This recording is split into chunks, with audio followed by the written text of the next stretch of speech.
Atari was the video game system in the 1970s and the early 1980s. The Atari VCS, the Atari 2600, basically ruled the roost. It was the dominant force. Even when it had to deal with the Intellivision and the ColecoVision, both arguably superior, the ColecoVision touted as having the best arcade graphics, the 2600 still continued on. The 2600 survived the video game crash of 1983. That's what many people say Atari caused. It didn't. At the time, there was just invariably way too many game systems and way too many badly made video games flooding the market. That wasn't really Atari's fault directly. But anyways, through the video game crash, the 2600 prevailed. It actually continued into the late 80s and early 90s. So in the early 90s, the 2600 was still around. This was even after the Atari 5200 failed and the Atari 7800 failed. Granted, and we're going to get into this a little bit more, the Atari 7800 didn't really have an install base. They failed to push it because of Jack Tramel's decisions, who was the president of Atari. He decided that Atari's future was with computers and not with video game systems. So he did release the 7800, but he didn't really give it a wide enough release and didn't really put any marketing behind it. However, I believe if they had put the proper marketing behind the 7800, they had really pushed to associate it with the 2600 glory days out of the box, I believe the 7800 would have been a much better contender against the Nintendo Entertainment System and the Sega Master System. Essentially, you would have had three. You would have had the NES, which ruled the roost.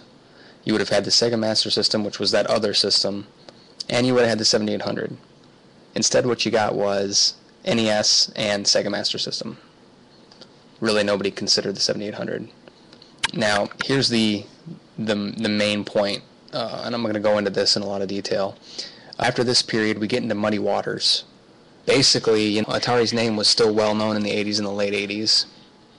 The Atari name itself still brought feelings of a powerhouse. So people were thinking of Atari as a monster. It was still something that could destroy you if it wanted to. So much so that Sega and Nintendo both came to Atari in the 80s to license their American release of their systems. So they came to Atari and said, hey, will you sell this American system for us over here, and will you distribute it for us? I believe the NES actually outright feared Atari at the time. Nintendo did not like Atari. They believed that Atari still ruled the American video game market. They were not necessarily correct. But they came to Atari and said, hey, would you distribute our system? Which none of those deals worked out. Sega's deal didn't work out, neither did Nintendo's. The point being is that Atari was still a name that other video game companies felt could be a threat to their business. Atari as a name still gave off a power that other companies could feel. Atari's dominance in the 80s was still there, but Atari just didn't tap the market. So they could have really tapped into the market with the 7800, but they just let it sit. And it's a shame now in 2016 that most gamers don't view Atari as anything other than really retro, or as the logo on a few video games and flashback systems, and that's it. Atari is no longer talked about in a serious way. Nobody really discusses Atari. Sega really isn't talked about seriously anymore either. Atari is almost totally just forgotten about. All seem to focus on Microsoft, Sony, and Nintendo, and that's okay, but it seems to totally overshadow the gap that's still sitting out in the open to be examined. No one looks back and says, hey, what was going on with Atari during the Sega Genesis era? What was going on when the Super Nintendo and the Sega Genesis were dominating the market? Where was Atari? Even to a certain extent, the TurboGrafx 16 was taking a pretty big piece of that pie, followed by, at the time, the Neo Geo home console was doing pretty well in a niche market. Neo Geo was not well known at all, certainly not as big of a brand name as Atari, and if that could break in, and the TurboGrafx could break in, Atari should have been, right in the middle of that. So where was Atari? Well, that's where we have the Atari Panther. That's what this entire discussion's about, the Atari Panther itself. Atari had a lot of new ideas for the 16 and 32-bit era, and the beginning of the Big Cat phase of Atari. I think the Big Cat phase was their marketing strategy to make the Atari names more recognizable. I think that they were kind of sick of using number designations. The 16-bit era saw the Super Nintendo, the Sega Genesis, and the TurboGrafx, so they figured, why don't we do the Panther or the Lynx? The Lynx was their handheld system, but in the case of the Atari Panther, they would have had a 32-bit system, so essentially twice as powerful as the 16-bit systems, that was going to directly compete with the launch of the Super Nintendo. So they wanted to release the Panther in 1991, and the Sega Genesis was released in 1989. The Panther was going to be a true powerhouse. Talking an incredibly powerful system for the time. It was going to be at least twice as powerful as the Super Nintendo and Sega Genesis. And here's the thing. You think the Super Nintendo and the Genesis were really powerful at the time, but to make a system that was twice as powerful wouldn't have been very difficult.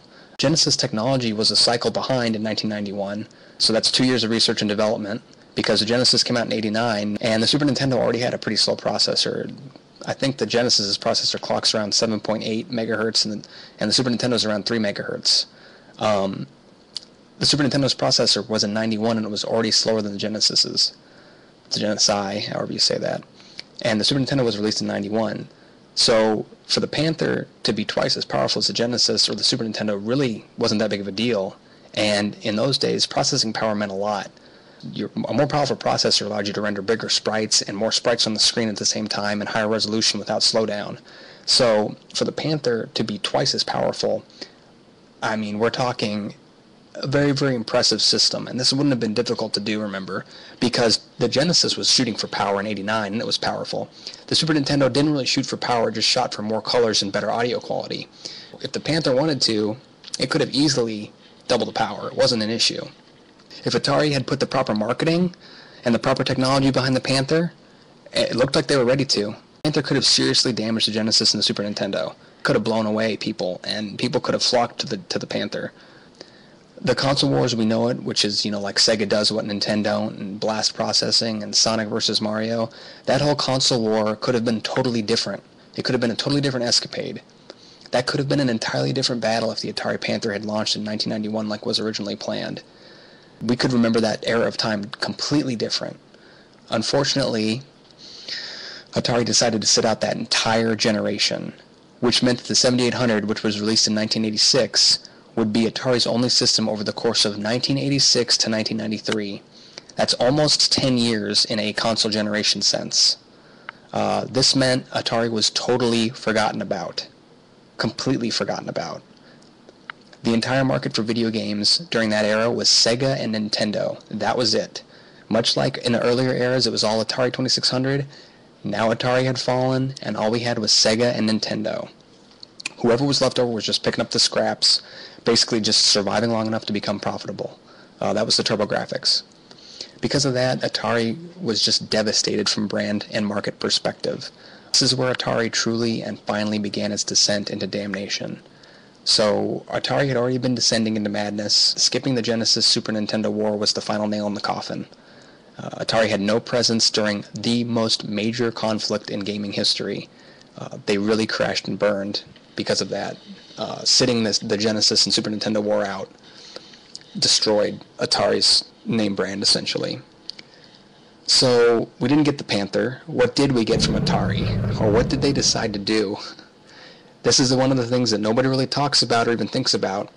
The Atari Panther was scrapped in favor of the Atari Jaguar. Probably the worst decision of any game company. Basically, the Panther and the Jaguar were both being developed side by side. The Jaguar was ahead of schedule. It released in 1993, and that wasn't good enough, period. That's the end of that sentence.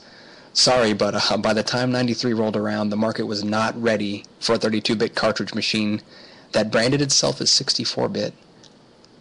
And that 64-bit branding was another nail in the coffin. They lied and said the Jaguar was a 64-bit console to try to make it relevant, to release a 32-bit console that performed as if it were an enhanced 16-bit console, and indeed had many games that were barely better than what you would expect from a 16-bit console at the end of the fourth generation. So, in reality, the Jaguar was two 32-bit processors, and they barely functioned properly together at all. Because they tried so hard to get these two processors to function together, they ended up sacrificing a lot of power because programmers just couldn't figure out how to make the chips work. So what they would do is they would end up putting games on the Motorola 68000, which is basically the same processor as the Sega Genesis. The Jaguar had that other random chip in there, and programmers would just say, forget these two main chips, I'm going to use the one I'm familiar with. So they barely got 32 bits out of it in some games, let alone 64 bits, and they still marketed it as a 64-bit system. So Atari's entire marketing strategy at this point was just repeating 64 bits. I believe one of the ads was 32 plus 32, do the math. Sorry, Atari, but you didn't do the math yourself. because processors don't work that way. These ads were like also targeted towards the last generation of consoles. Jaguar was attacking like Sega, the Genesis, and the Super Nintendo, even though the Jaguar came out in '93. I mean, it was really just an awkward release date, really an awkward time to be attacking, in some cases, 4-year-old consoles with your new system. This was all coming from Atari. You got to remember, they're trying really hard to get their Jaguar out with this goofy math, but they had been totally forgotten about in the last generation. They didn't have a contender during the Genesis and Super Nintendo era. Nobody cared about the Atari Jaguar. Why would they have cared? The hype at that time, and for the last 4 years, had been Sega and Nintendo. And then the Jaguar came in at this awkward period saying, remember Atari? You know, right before the next wave of new, way more powerful systems. Jaguar had no install base. There was nobody who had a 7800 from 1986 still in their living room hooked up waiting for the next Atari system in 1993. Like, oh boy, I can't wait to replace my 7800 with the Jaguar. There was nobody, you know, in this theoretical sense, with an Atari Panther in their home, sitting with their Panther ready to upgrade to the Jaguar. Atari was no longer a name that existed. TurboGrafx had more of a name, NEC, than Atari, which says a lot. Then, you know, of course, Sony's PlayStation in the 5th generation caused CDs to explode, while Atari was releasing the Jaguar, which was a cartridge-based system. The Jaguar did have a CD add-on, but, you know, the Sega Saturn and the Sony PlayStation were CD-based consoles entirely. When the CD add-on came out, that was no longer impressive. That harkened back to days of the TurboGrafx CD and the Sega CD, which were highly outdated by the time the Saturn and the PlayStation came out. And that was it. That was all there was to it. The Jaguar and the CD add-on just made it look like a relic from the past. It looked outdated, and it didn't matter how many times they said 64-bit. If Atari had stopped to think about the Panther, and Atari had rationalized, quote, we need a console in the 4th generation, we need it now, we need to compete with the Super Nintendo and Sega Genesis, we need to say we're better than the Genesis, we're Atari, we can take these guys down, we can at least compete and knock TurboGrafx out of the market, take its market share, and if we don't do this, we're not going to make it. Atari, unfortunately, they decided not to do that. Atari decided to rush out their incomplete 64-bit Jaguar project, and then they seemed to think all they had to do was say 64 bits over and over again, and that would somehow allow them to release, you know, a 4.5 generation console. It wasn't 4th or 5th. It was really more 4th, the 4.5 generation console at the end of the 4th generation. Say that they had a 5th generation console, that just crushed them entirely. They didn't have a real 4th generation console. So you can't just release something in the 5th generation and say, hey, we're 5th generation, remember Atari? No. Atari died after the Jaguar killed Atari. The Jaguar barely inched to 250,000 consoles sold, and it's unfortunate. Because I personally believe that the market was ready for another powerful Atari system.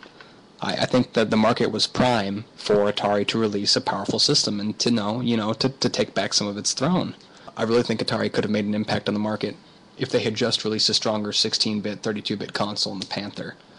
If they had released that from the get-go in 1991, if they had come out both guns blazing, low price in the Atari like they had with the Jaguar, affordable system that had a variety of great games on an easy-to-program for single 32-bit processor with a lot of titles familiar to the gamer base, I believe the Panther could have made a pretty decent foothold. The math we have from their last console in the 3rd generation was the Atari 7800. They had sold about 100,000 Atari 7800s in 1986. Even with the Atari 7800's very limited install base, they still sold 100,000 consoles in 86. The Master System was released all over North America, heavily marketed, and it sold 125,000 in 1986. The NES, dominating, destroying, owning, it wrecked the market. It sold 1 million, and that was huge. So the 7800 only sold about 25,000 less than the Master System, and 900,000 less than the most dominant force in 1986. So those margins were really good for Atari. If it had kept the momentum in the early 90s of their 7800, and they hadn't waited so long to launch their successor to the 7800, they could have easily stepped up to the plate. Because the Panther and the Jaguar were both being co-developed, pumping the Panther, just pushing it with resources and getting the marketing out there, releasing it worldwide in 1991, That could have given the Jaguar itself a lot more time to develop and a lot more time to cook. So you got to think about this. If they had the Panther out in 1991, each year in research and development would have been a big boost to the Jaguar. They could have put a lot more marketing resources into the Jaguar during that time. After a fairly successful Panther run, they could have released their Jaguar in 1995 alongside the Sega Saturn and Sony PlayStation. The Jaguar could have been a lot more powerful. It could have been a CD-based console on its own. The idea, basically, as I said earlier, that the Jaguar killed Atari, that's not totally correct.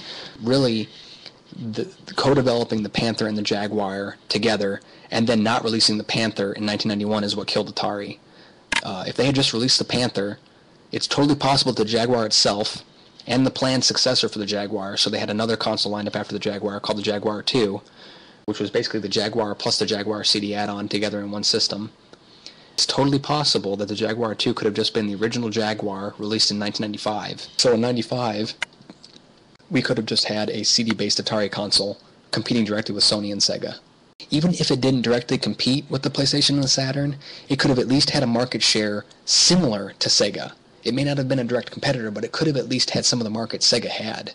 You've got to look at Sega here, because the Saturn only sold about 9 million consoles during its entire run. So this is all the years that the Saturn was out, it sold 9 million consoles, give or take. That wasn't at the beginning. Nobody wanted the Saturn at the beginning. Model 2 Sega Saturn came out, which was cheaper, and it came with 3 free games, and that's what really boosted the Saturn's sales. And even though it did, poorly, 9 million consoles is pretty bad, it survived. And if the Saturn could have survived, the Jaguar could have had some survivability in the console industry. Especially, as I said a second ago, if the Panther had been somewhat successful and it had broadened Atari's appeal during the 4th generation, gave Atari a little bit extra cash, the Jaguar would have had a huge boost. TurboGrafx here, it sold about 2.5 million consoles, and that was enough for them to make a successor console. It was in Japan only, but still, I think Atari could have easily aimed for 2.5 million consoles.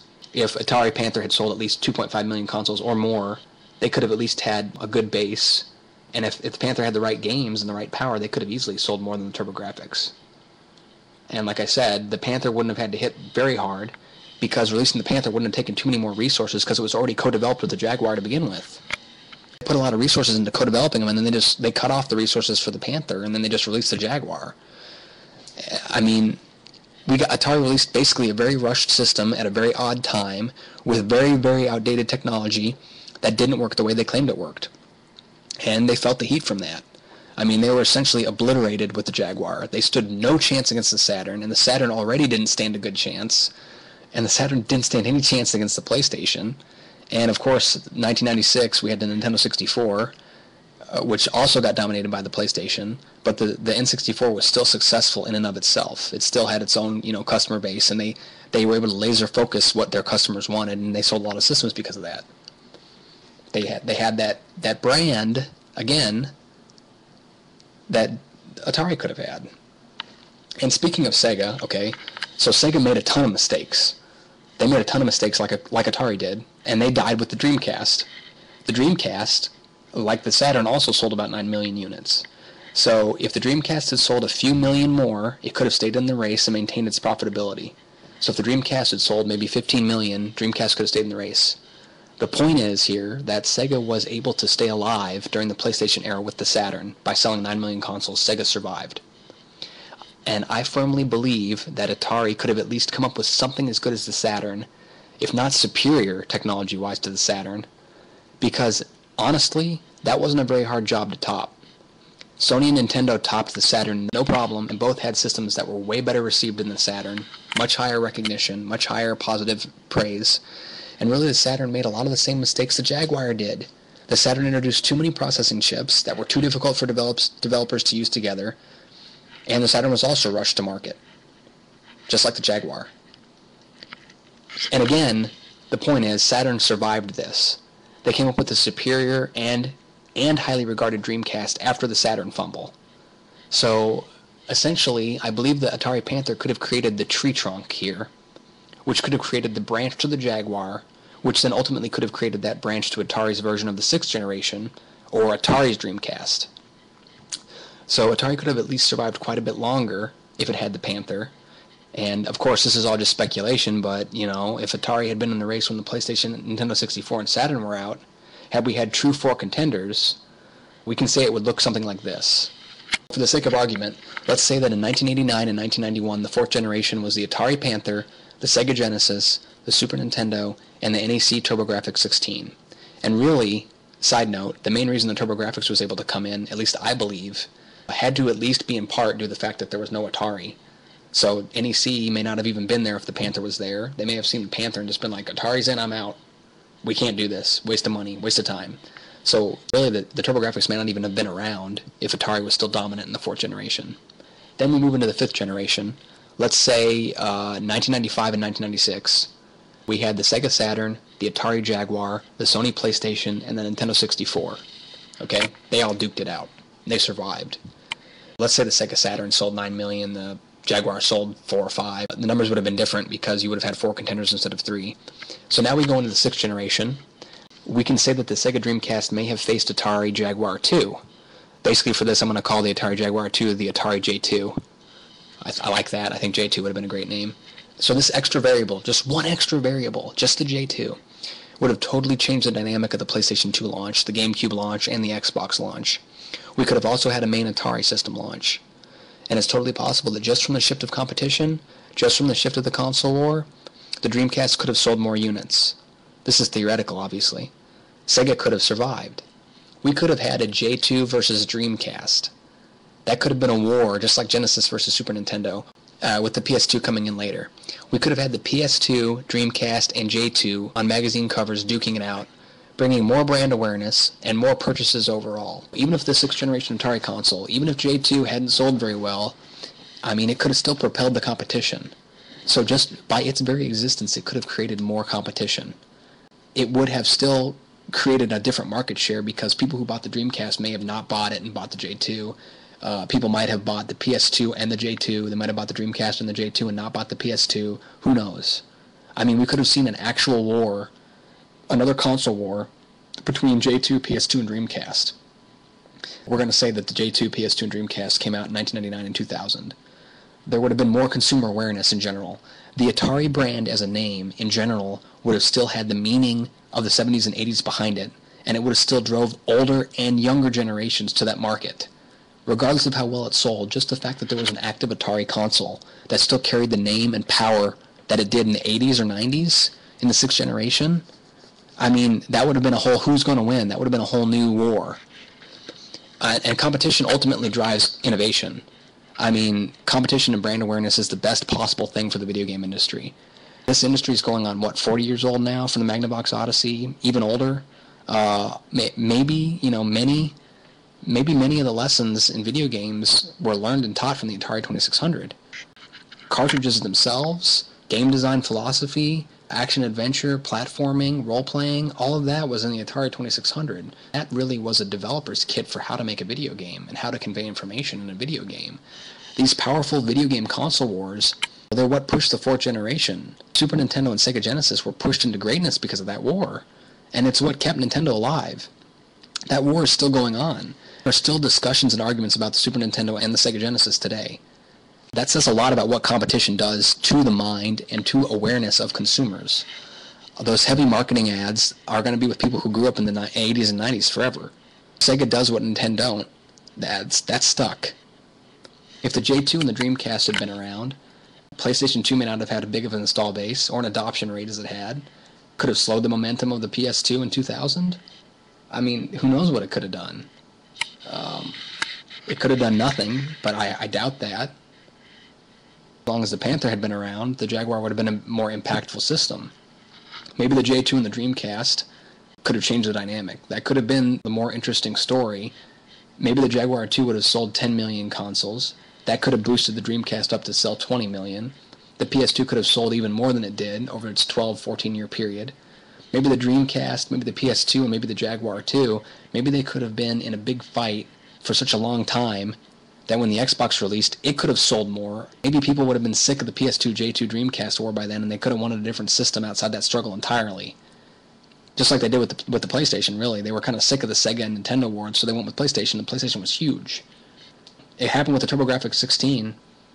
The Sega and Nintendo war was going on then. People were like, oh, maybe I'll try the TurboGrafx. This is all speculation, of course, but it would have changed something big. Maybe the Dreamcast could have sold 15 million instead of 9 million. Maybe it could have sold 20 million instead of 9 million. It could have held a profitable market with that number. It could have continued on.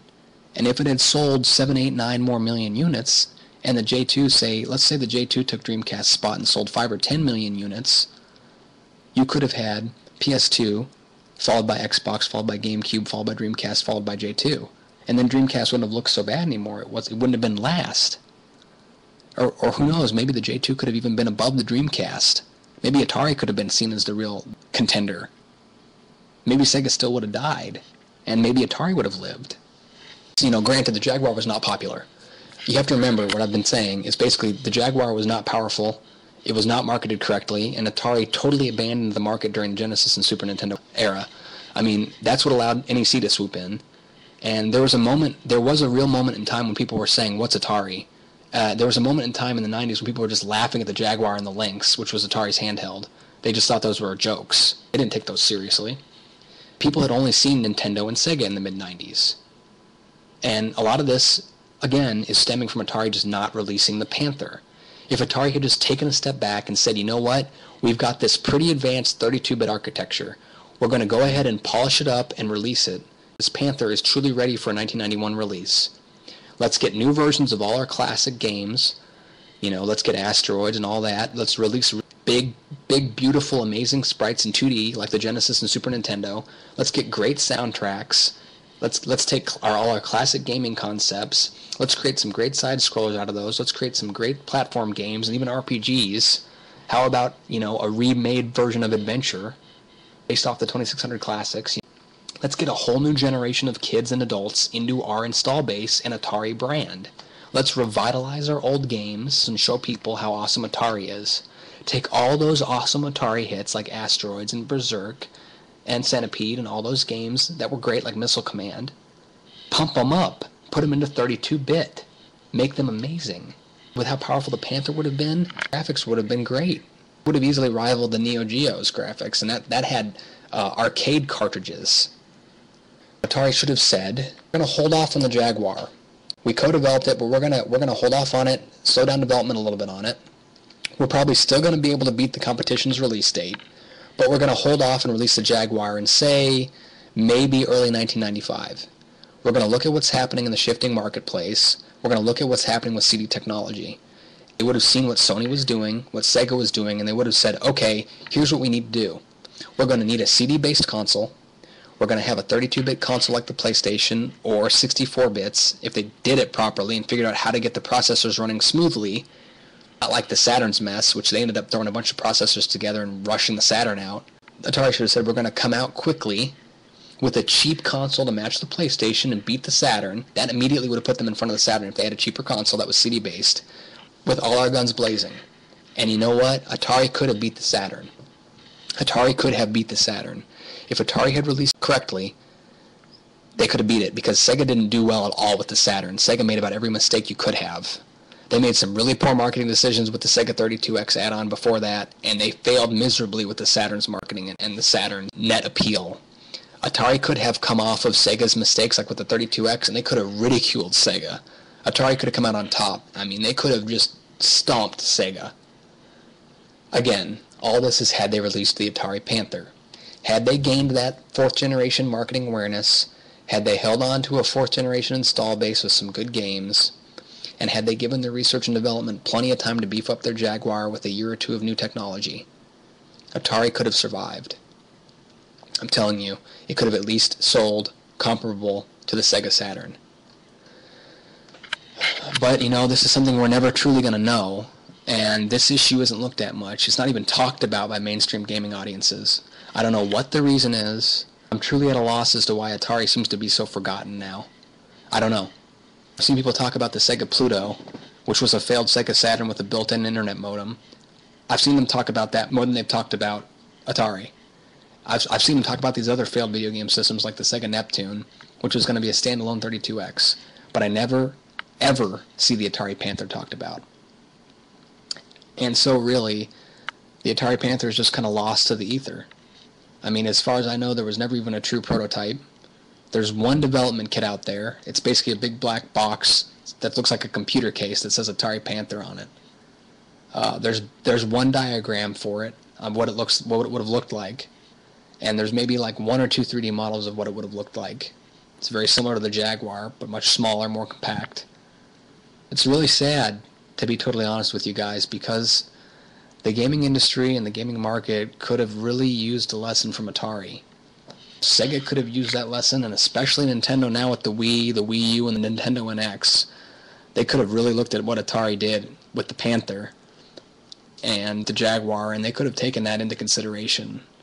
If Sega had taken the time to look at what happened to Atari, perhaps it could have held on with the Dreamcast. Panther stands as a forgotten prototype relic in time. And maybe, one day more awareness will come to the Panther. But for now, I guess, the final statement is that the Atari Panther should have launched in 1991. That's it.